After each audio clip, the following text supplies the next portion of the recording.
दुनिया के सबसे बड़े पंचायत भवन में अगर लोकतंत्र की जननी बिहार का डंका बज रहा हो तो बिहार के तमाम वासियों के लिए गौरवान्वित होने का पल हो सकता है।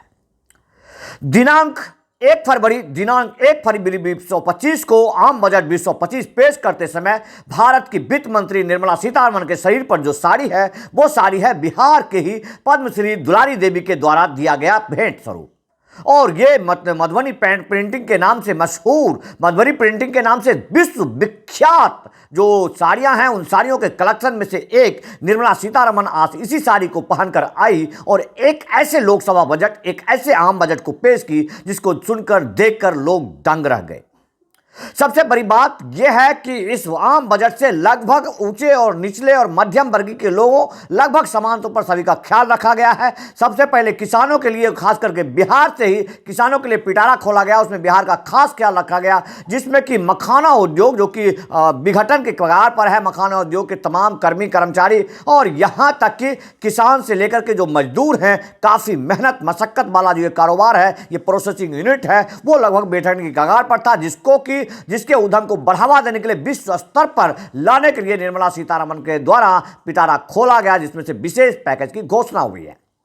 उसके बाद यहीं पर रुकती नहीं, बिहार के लिए दूसरा पिटारा का जो सबसे बड़ी घोषणा होती है वो होती है मिथिला क्षेत्र के उत्थान के लिए वहां पर कोसी नहर परियोजना की शुरुआत होगी, जिसके माध्यम से मिथिला क्षेत्र में पानी का बहाव बहुत ज्यादा रहता है। नेपाल से आने वाली पानी उस क्षेत्र को डुबाव प्रभावित बनाती है, बाढ़ प्रभावित बनाती है, जो नहर के माध्यम से अन्य जगहों को जोड़ा जाएगा, जिससे कि वहां के लोगों को उत्थान होगा, वहां के किसानों को बाढ़ से निजात मिलेगी और जब जिस समय पानी की आवश्यकता होगी उस समय किसानों को पानी मिलेगा। बिहार के लिए पैकेज की घोषणा यही नहीं रुकती है। बिहार को प्रौद्योगिकी के क्षेत्र में बिहार के पटना को हब बनाया जाएगा और यहां से ही इंटरनेशनल स्तर पर एक्सपोर्ट इंपोर्ट तक का ख्याल रखा जाएगा। खिलौनों के क्षेत्र में भारत को प्रमोट किया जाएगा, जिसमें कि बिहार को भी विशेष चिन्हित किया जाएगा।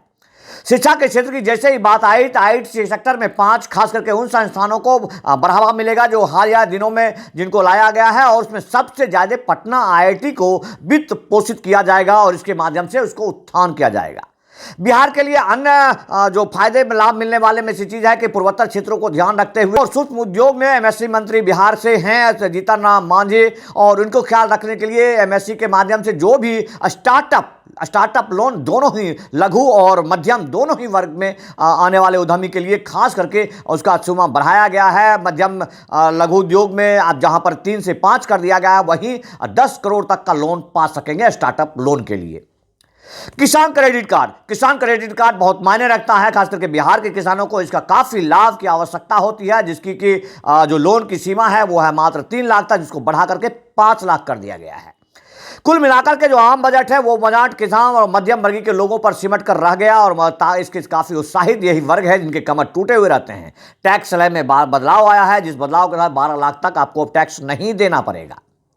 टैक्स स्लैब के साथ ही मध्यम वर्ग के किसानों का जेब पर वजन पड़ने वाले वजन से अब बच जाएगा, जो आपकी कमाई होगी वो आपके जेब में रह जाएगी। इसमें नौकरी पेशा के लोग काफ़ी उत्साहित है क्योंकि इन स्लैब तक आने वाले तमाम नौकरी पेशा लोगों को अपने हिसाब से एडजस्टमेंट नहीं हो पाता था, वो कर पाएंगे और खास करके तमाम छोटे मंझले दुकानदार थे जिनका आय स्लैब अप्रॉक्सीमेट 12 लाख के आसपास होता है और उनको टैक्स देने की वजह से उनका तो व्यवस्था सुधार नहीं हो पाता था। यहीं पर मेडिकल के क्षेत्र में सबसे बड़ी बात आई है कि फार्मा के क्षेत्र में जहां पर काफी शेयर मार्केट को लुढ़ाव देखा गया, वहीं पर कई जीवन रक्षक दवाइयों को उनके टैक्स में छूट दी गई है और खास करके सबसे बड़ी बात है कि मेडिकल के क्षेत्र में 75,000 5 सालों में 75,000 मेडिकल सीटें बढ़ाई जाएंगी। और इन्हीं के साथ जो एक खूबसूरत जो बजट आम बजट 2025 से वो पेश हुआ, जिससे लगभग मीडिया रिपोर्ट के मुताबिक तरह तरह पर जाकर के टीवी चैनल जो जिन लोगों से ले रहे हैं वो लोग अंशतः इस बजट को सराह रहे हैं। खास करके सबसे बड़ी बात है कि ग्रामीण क्षेत्र में किसानों को फायदा तो हुआ, लेकिन ग्रामीण पंचायतवाद, ग्राम विकास और नगर पंचायत विकास के साथ जितनी बात होती है ग्रामीण क्षेत्र के लिए कुछ नहीं मिला है। लेकिन इलेक्ट्रॉनिक के मामले में कहें, मोबाइल सस्ता होगा, टीवी सस्ता होगा, कारें सस्ता होगा, कारों में इलेक्ट्रॉनिक कार जो इलेक्ट्रॉनिक बाइक है पॉल्यूशन के लिए वो सस्ते होंगे और इस पर आपके किचन पर पड़ने वाले जो भार है उसमें अगर किसान को प्रोत्साहन मिलता है तो उसके माध्यम से होगा। गैस के मामले में कोई बात नहीं हुई है और खास करके बिजली विद्युत के क्षेत्र में भारत को बढ़ावा देने के लिए परमाणु प्रौद्योगिकी को और इसको खास करके न्यूक्लियर जो प्रोसेस है उसको बढ़ावा मिलेगा, जिसको कि 20,000 करोड़ का अलग से प्रावधान किया गया है और इसको इंटरनेशनल तक इसको प्रोजेक्ट किया जाएगा। इसके साथ ही ऐसा कोई अन्य भी वर्ग है शिक्षा के बाद विकास डेवलपमेंट, काफ़ी इस पर बातें हुई है और डेवलपमेंट और विकास के साथ किसानों की बात हुई है, किसानों की बात के साथ एक्सपोर्ट इंपोर्ट पर काफ़ी ध्यान दिया गया है, खास करके एक्सपोर्ट के क्षेत्र में भारत को एक हब बनाने की बात हुई है। इसी के माध्यम से ही खिलौना उद्योग से लेकर के अन्य पड़ोसी की यूनिट जो है भारत में लगाया जाएगा। टेक्सटाइल के मामले में टेक्सटाइल मंत्री बेगूसराय के सांसद केंद्रीय मंत्री गिरिराज सिंह हैं और इस टेक्सटाइल के माध्यम से कहा गया है कि सूती उद्योग कॉटन उद्योग को बढ़ावा मिलेगा। खास करके भागलपुरी सिल्क पर ध्यान रखते हुए मधुबनी साड़ी वो पहन करके गए थे और इन क्षेत्र में टेक्सटाइल के उद्योग में काफ़ी ध्यान रहा है। कपास के उद्योग को बढ़ावा मिलेगा, लेकिन कपास उद्योग बिहार में बहुत कम है, ये महाराष्ट्र की बात है।